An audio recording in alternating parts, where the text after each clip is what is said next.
back on the right track.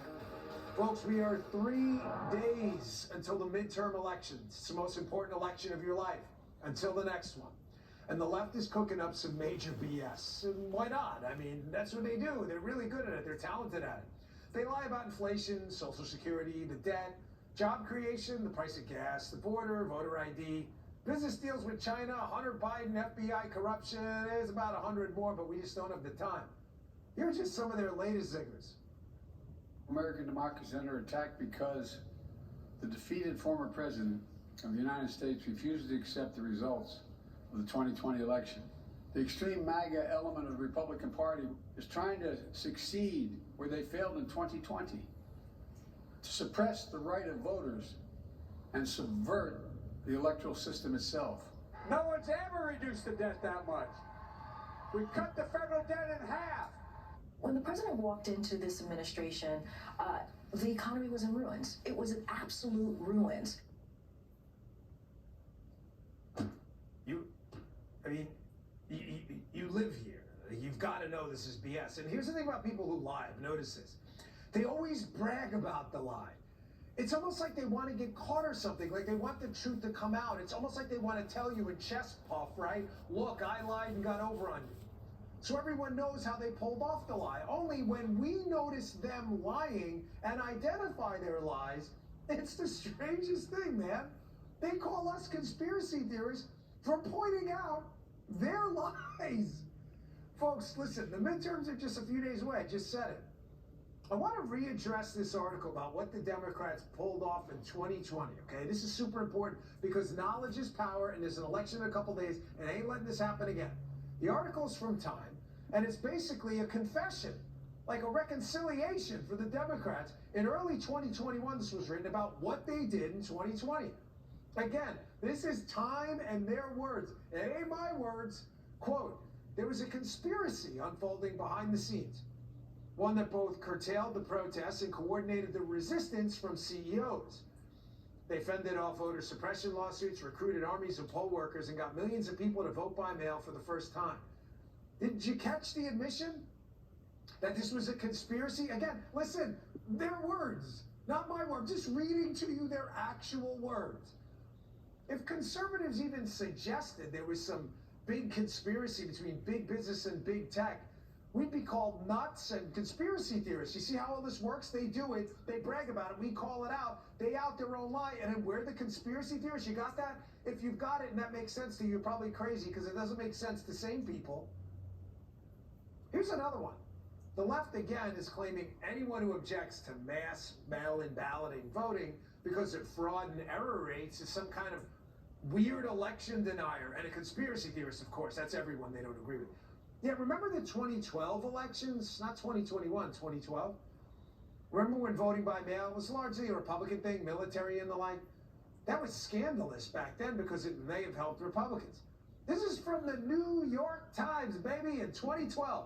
That's right, the New York Times. Votes cast by mail are less likely to be counted, more likely to be compromised, and more likely to be contested than those cast in a voting booth, statistics show.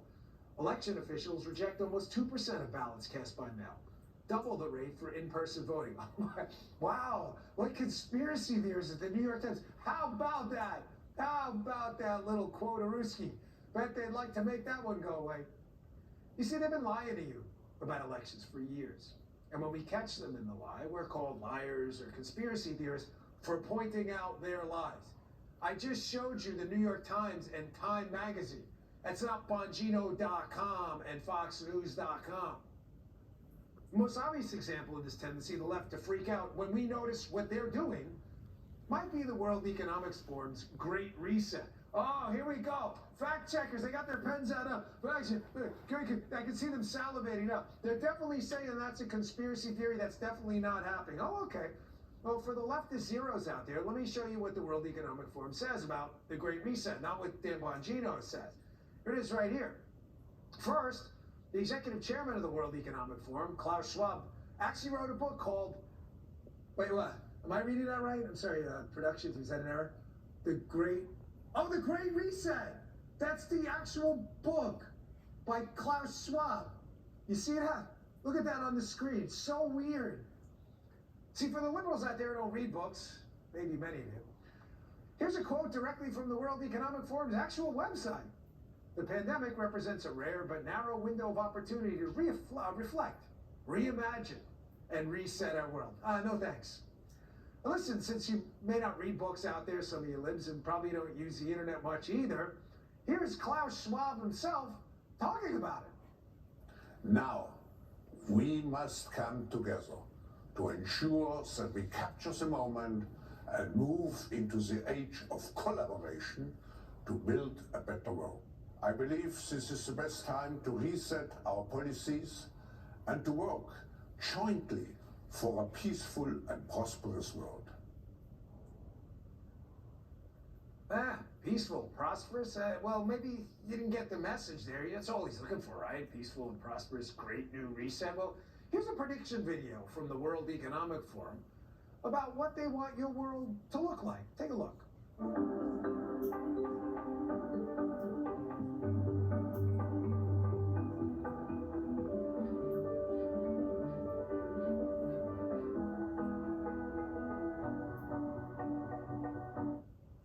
And we're not the world's superpower anymore? I'm going to take a hard pass on that one. So here's a fair question. You know, Dan, it's Saturday before Election Day, huge midterm. Why are we talking about what happened in 2020 and the Great Reset? Fair enough. Well, those pesky fact checkers, you know, they just called attention to it again, which tells me there's something going on, because whenever they get on something, it usually means they've got something to worry about. And the only reset this guy wants, what has two thumbs and doesn't want a great reset? This guy, I only want a reset towards liberty and freedom. In exactly 3 days, the biggest voice of all gets to speak against this big tech, big government, big business conspiracy I just read to you from Time magazine. Their words, not mine. You have a chance to stop the top-down totalitarianism, otherwise known as their Great Reset. Joining me now is author of Against the Great Reset, author Michael Walsh. Michael, thanks for joining us. What does this Great Reset future look like? And do we have a chance with elections to turn this train around before this gets worse? Well, not only do we have a chance to reset the reset, but we must do it. We have to do it on Tuesday at the voting booth, and we have to show both the Democrats and the globalists who are behind this exactly how much we hate this idea and how much in favor of freedom we are. Well, what does it look like, Michael? I mean, just briefly, what does this Great Reset look like for them? It's a top-down oligarchical idea in which, as they like to say on their very own website, you will own nothing and be happy. This is a group of the wealthiest people on the planet, and what they're trying to do is to get us to conform to their notions of climate change, global warming, individual autonomy, freedom. They've even hijacked the word democracy, as we will have a chance to show the Democrats on Tuesday night. What they want us to do is conform.